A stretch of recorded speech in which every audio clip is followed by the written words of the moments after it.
The Texas sun beat down mercilessly as I stood on the edge of what my mother-in-law, Patricia Richardson, had just called 300 acres of worthless dirt. My grandfather's land stretched out before me, a sea of scrub brush and mesquite trees that had been in my family for 3 generations. To most people, it might have looked worthless, but I knew better.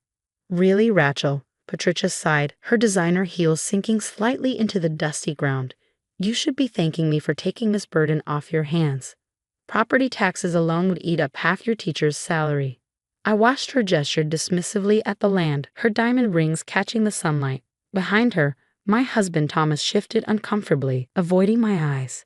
He'd always been unable to stand up to his mother, even now, when she was orchestrating the theft of my inheritance. $50,000 is more than generous, she continued, pulling out the contract she'd had her lawyers draw up. Especially for land that hasn't produced anything but rattlesnakes since before you were born. I thought about the certified letter sitting in my desk drawer at home. The one from Lone Star Energy that had arrived 3 days ago. The one I hadn't shown anyone yet. The one that would make Patricia's carefully planned scheme blow up in her face.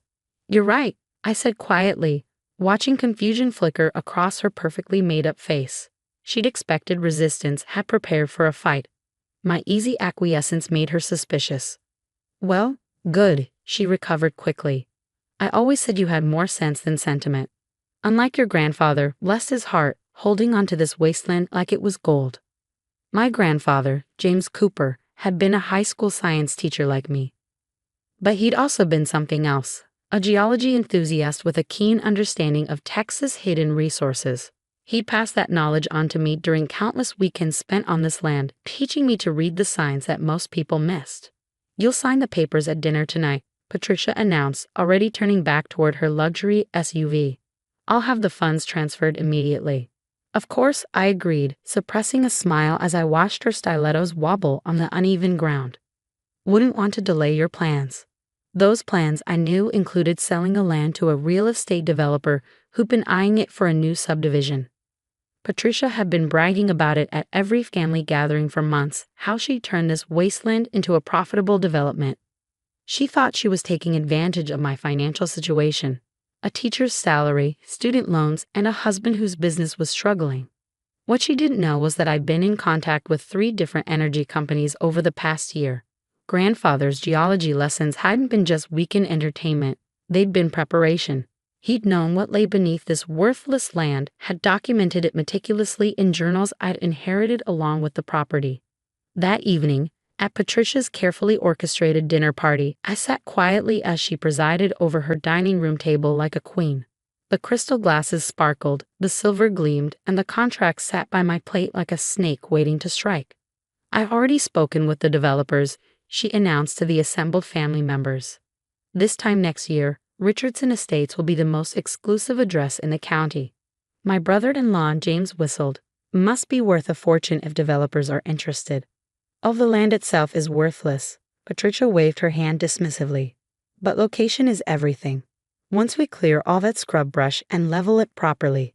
I took a sip of wine, thinking about the geological surveys grandfather had commissioned years ago, updated by my own recent tests. About the specific mineral rights he carefully maintained when selling small parcels of the original property. About the look that would appear on Patricia's face when she realized what she'd done. Rachel dear, Patricia's voice cut through my thoughts.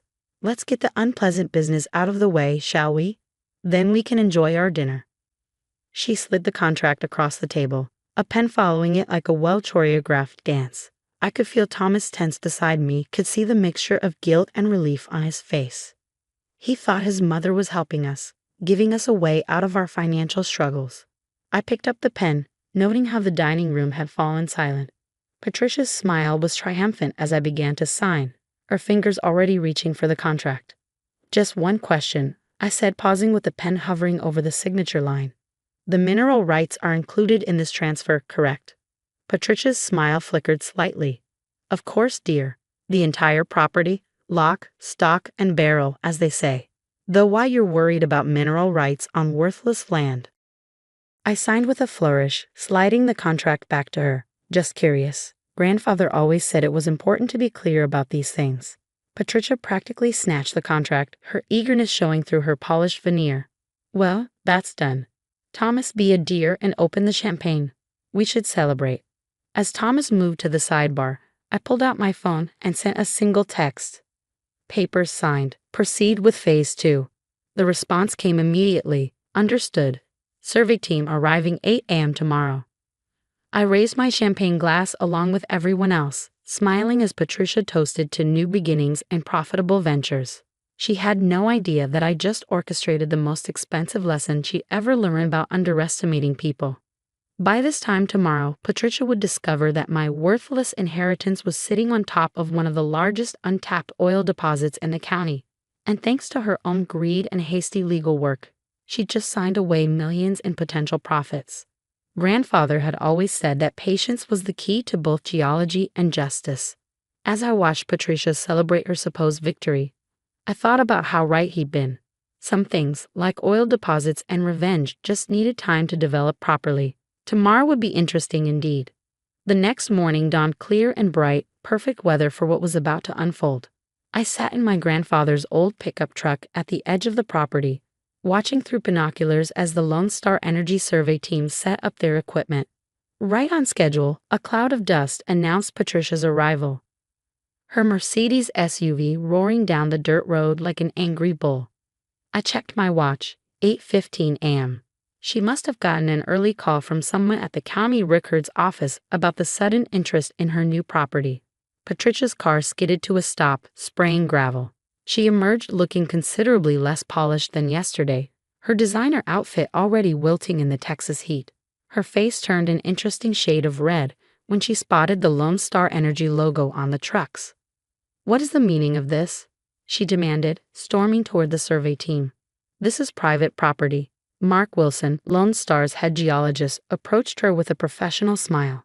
"Good morning, Mrs. Richardson. We're here to complete the final surveys for the extraction permits. Everything's been properly filed with the county." "Extraction permits?" Patricia's voice rose an octave. "What extraction permits?" I chose that moment to step out of the truck, enjoying how Patricia's eyes widened when she saw me. "Morning, Patricia. Beautiful day for a survey, isn't it?" "Rachel?" She spun toward me, her perfect coiffure coming undone in the morning breeze. "What are you doing here?" "This is my land now." "The land, yes," I agreed calmly, "but not what's under it." Mark pulled out a tablet, displaying a complex geological survey map. "Mrs. Richardson, our preliminary tests indicate a significant oil deposit approximately 2,000 feet below the surface.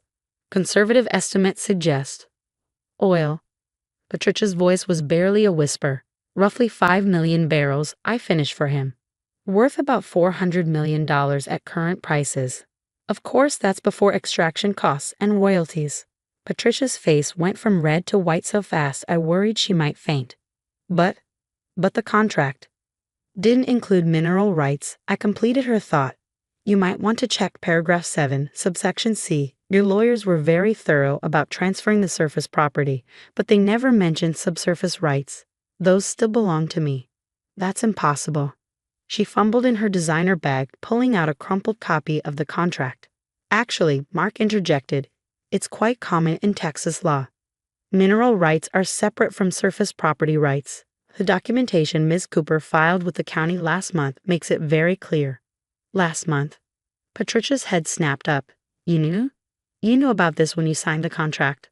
I walked over to one of the survey vehicles, running my hand along its dusty surface. "Grandfather taught me more than just science, Patricia. He taught me to recognize when people underestimate you, to see the value in things others call worthless." "Thomas will never allow this," she sputtered. "This is his family's legacy too." Actually, a new voice joined the conversation. We turned to see Thomas walking up from his own car, looking both sheepish and determined. "I knew about it too. Rachel told me everything last night after dinner." The memory of our conversation flooded back. "She's your mother, Thomas," I'd said, showing him the geological surveys and the Lone Star Energy offer. "I wanted you to have a chance to warn her." He'd stared at the papers for a long time before responding. "All these years she's treated you like you weren't good enough for her son. Like being a teacher made you beneath us. Maybe it's time she learned about real value." Now, watching Thomas stand up to his mother for the first time in our marriage, I felt a surge of pride.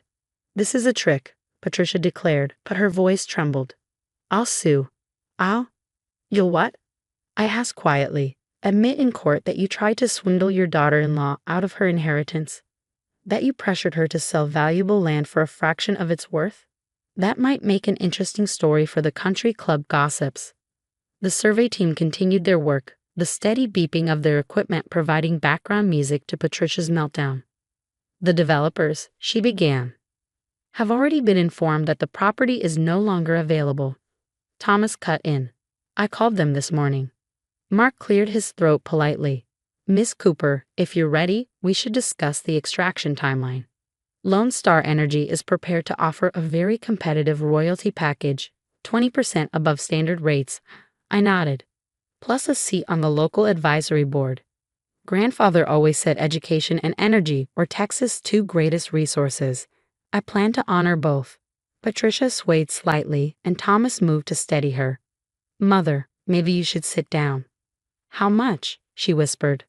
The initial offer is $20 million for the first phase, I said. With ongoing royalties expected to generate about $2 million annually for at least the next decade. She collapsed into the passenger seat of her Mercedes, her carefully constructed world crumbling around her. The property taxes on this worthless land will be quite manageable now, I added, unable to resist one final dig.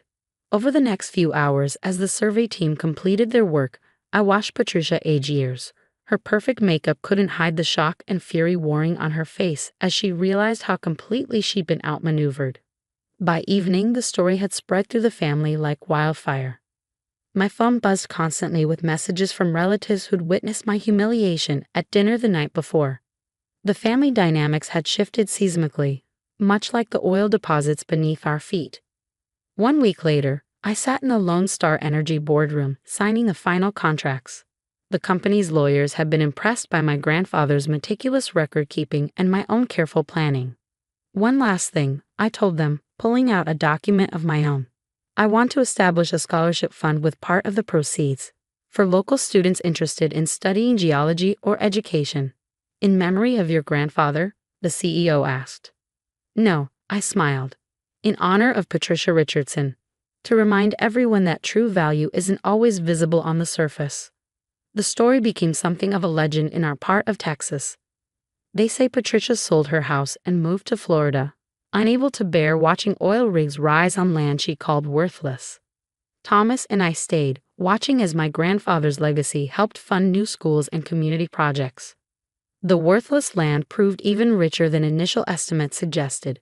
Within 2 years, the extraction operation had expanded, and my royalty checks had doubled.